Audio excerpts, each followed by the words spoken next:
नमस्कार, news 18 JKLH के digital platform पर आपका स्वागत है। इन दिनों जम्मू कश्मीर की सियासत में एक नई हलचल मच गई है और वो हलचल पैदा हुई है पूर्व रॉ प्रमुख एएस दुल्लत की किताब the chief minister and the spy से। इस किताब में किए गए दावों ने सियासी गलियारों में बवाल खड़ा कर दिया है। इस पर महबूबा मुफ्ती की तीखी प्रतिक्रियाएं सामने आई हैं और एएस दुल्लत ने भी इस पूरे विवाद पर अपना पक्ष साफ किया है। तो चलिए जानते हैं इस पूरे मामले की बारीकी और क्या क्या अहम बातें इस मामले में सामने आई हैं। सबसे पहले बात करते हैं उस किताब के बारे में जो इन दिनों पूरे जम्मू कश्मीर की राजनीति में चर्चा का विषय बनी हुई है। एएस दुल्लत की किताब the chief minister and the spy में दुल्लत ने कई राजनीतिक घटनाओं और शख्सियतों के बारे में दावे किए हैं, जिनमें फारूक अब्दुल्ला का नाम प्रमुख है। दुल्लत ने अपनी किताब में फारूक अब्दुल्ला को लेकर कई ऐसे दावे किए हैं जिन पर अब महबूबा मुफ्ती ने कड़ी प्रतिक्रिया दी। महबूबा मुफ्ती ने कहा कि वो दुल्लत के दावों से हैरान नहीं है। मुफ्ती ने साफ तौर पर कहा कि सबको ये पता है कि नेशनल कॉन्फ्रेंस ने अतीत में क्या क्या किया है। उन्होंने दिवंगत देवेंद्र राणा के हवाले से एनसी के पुराने आरोपों को उठाया और 1987 के चुनावों को लेकर कहा कि ये इतिहास है कि किस तरह सत्ता के लिए समझौते किए गए थे। यहाँ दुल्लत साहब की बात हुई, मुझे कोई हैरानगी नहीं हुई, क्योंकि 1947 से लेके आज तक नेशनल कॉन्फ्रेंस ने दिल्ली के लिए कश्मीरियों को धोखा दिया, कश्मीरी का वोट हासिल करने के लिए दिल्ली को धोखा दिया। ये चलता है इनका सिलसिला। ईशान का नव का चुनाव दुल्लत साहब फारूक साहब हे मेसिज कैस को दी मशवर बस करना 370 खत्म करने बिल असेंबली मज पास।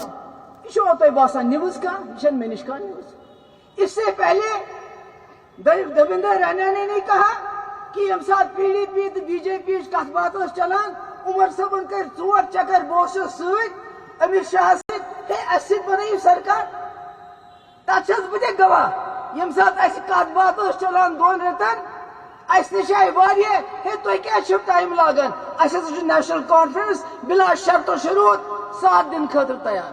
देवेंद्र राणा ने नहीं कहा कि यम साथ पीडीपी तो बीजेपी कथ बात चलान उमर सबन कर 4 चक्कर बोस अमित शाह से बन सरकार तथस बह गवाह यम साथ कथ बात चलान 2 रेतन निश आए तुम क्या टाइम लागान नेशनल कॉन्फ्रेंस बिला शर्त शरूत 7 दिन खतर तैयार।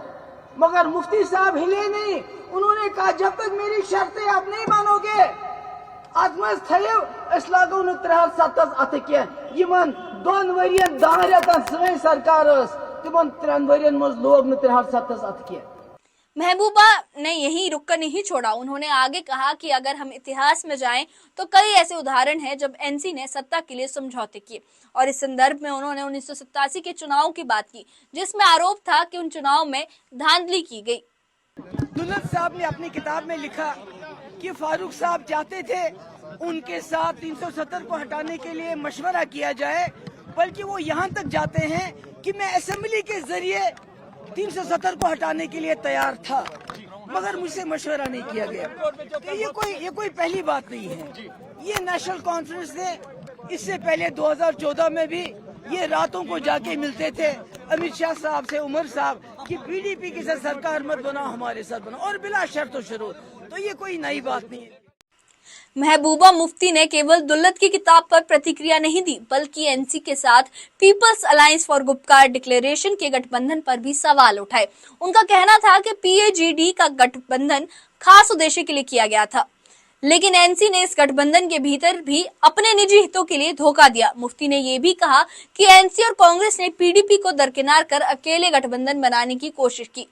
उनका ये आरोप सीधे तौर पर नेशनल कॉन्फ्रेंस की सियासी चालों पर था। ये मुल्क है, इसको बांध के रखा है, गांठ करके रखा है मुसलमानों ने, हिंदू मुस्लिम को जोड़ के रखा है, सिख हिंदू को जोड़ के रखा है। अगर आपने ये गांठ तोड़ दी तो ये मुल्क तितर बितर होने में ज्यादा वक्त नहीं लगेगा। इसलिए मैं बीजेपी वालों को ये सुनाना चाहती हूँ, आज की मेरी तकरीर इसलिए है कि हम मुसलमान, हम जम्मू कश्मीर के लोग, मुल्क के 24 करोड़ मुसलमान, हमने सोच समझ के इस मुल्क का हाथ पकड़ा है। इन हाथों को जख्मी मत करो, क्योंकि 1947 से लेके आज तक नेशनल कॉन्फ्रेंस ने दिल्ली के लिए कश्मीरियों को धोखा दिया, कश्मीरी का वोट हासिल करने के लिए दिल्ली को धोखा दिया।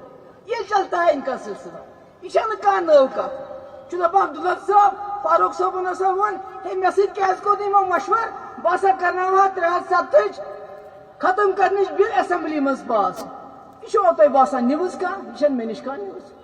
इससे पहले देवेंद्र रैना ने नहीं कहा कि यम साथ पीडीपी तो बीजेपी कथ बात चलान उमर सबन कर 4 चक्कर बोस अमित शाह सत बन सरकार तथस बह गवाह यम साथ कथ बात चलान 2 रेतन नश आए तुम क्या टाइम लागन नेशनल कॉन्फ्रेंस बिला शर्त शरूत 7 दिन खतर तैयार। मगर मुफ्ती साहब हिले नहीं। उन्होंने कहा जब तक मेरी शर्तें आप नहीं मानोगे अत मज थो लागो न 370 अत कह 2 वरियन 10 रेतन सी सरकार तिमन 3 वरियन मज लोग न 370 अत कह। वहीं इस पूरे विवाद पर अपनी प्रतिक्रिया देते हुए पूर्व रॉ प्रमुख एएस दुल्लत ने न्यूज 18 जेकेएलएच को एक खास इंटरव्यू में कहा कि वो फारूक अब्दुल्ला को अपना करीबी दोस्त मानते हैं। उन्होंने कहा कि जो लोग मेरी किताब को बिना पढ़े प्रतिक्रिया दे रहे हैं उन्हें पहले इसे पढ़ना चाहिए। दुल्लत ने यह भी कहा कि उनकी किताब में जो कुछ भी लिखा गया है वो पूरी तरह से सच है और वो अपने दावों पर कायम है। तो इस किताब में कोशिश मेरी यही थी, क्योंकि कश्मीर पे ही मैं लिखता हूँ, कि एक किताब डॉक्टर साहब पे लिखनी चाहिए। तो ये एक अप्रिसिएशन है डॉक्टर साहब का, कोई क्रिटिक नहीं है इसमें। आपको कुछ डॉक्टर साहब के खिलाफ नहीं मिलेगा अगर कोई ढूंढना चाहे तो। ये उनकी अप्रिसिएशन ही है। आप किताब पढ़िए ना। और सिर्फ किताब नहीं, उसमें एक फॉरवर्ड भी है जो हमारे गुरु ने लिखा है, नारायणन साहब ने, जो एनएसए रहे हैं, जो डीआईबी रहे हैं, the finest intelligence officer the country is had. उन्होंने लिखा है, पढ़ लीजिए क्या कहते हैं वो, इस किताब के बारे में क्या कहते हैं, फारूक के बारे में क्या कहते हैं, पढ़ लीजिए। नेशनल कॉन्फ्रेंस के खिलाफ कुछ लिखा है उसमें, पढ़ लीजिए।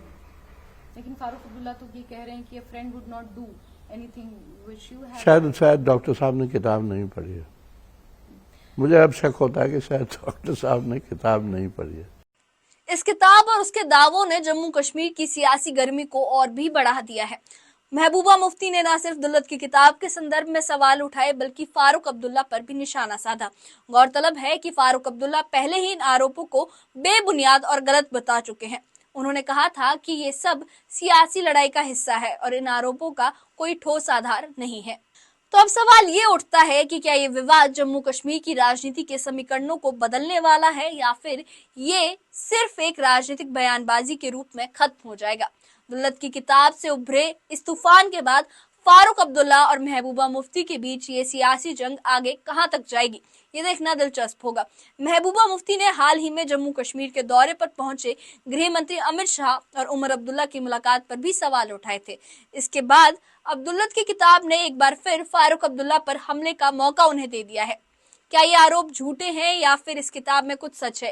ये सवाल जम्मू कश्मीर की राजनीति के भविष्य को लेकर बड़ा मुद्दा बन सकते हैं। इस बारे में आपकी क्या राय है, हमें कमेंट बॉक्स में अपनी राय जरूर बताएं और इस विवाद से जुड़ी सारी अपडेट्स के लिए हमारे चैनल से जुड़े रहें। हमारे चैनल को सब्सक्राइब करें।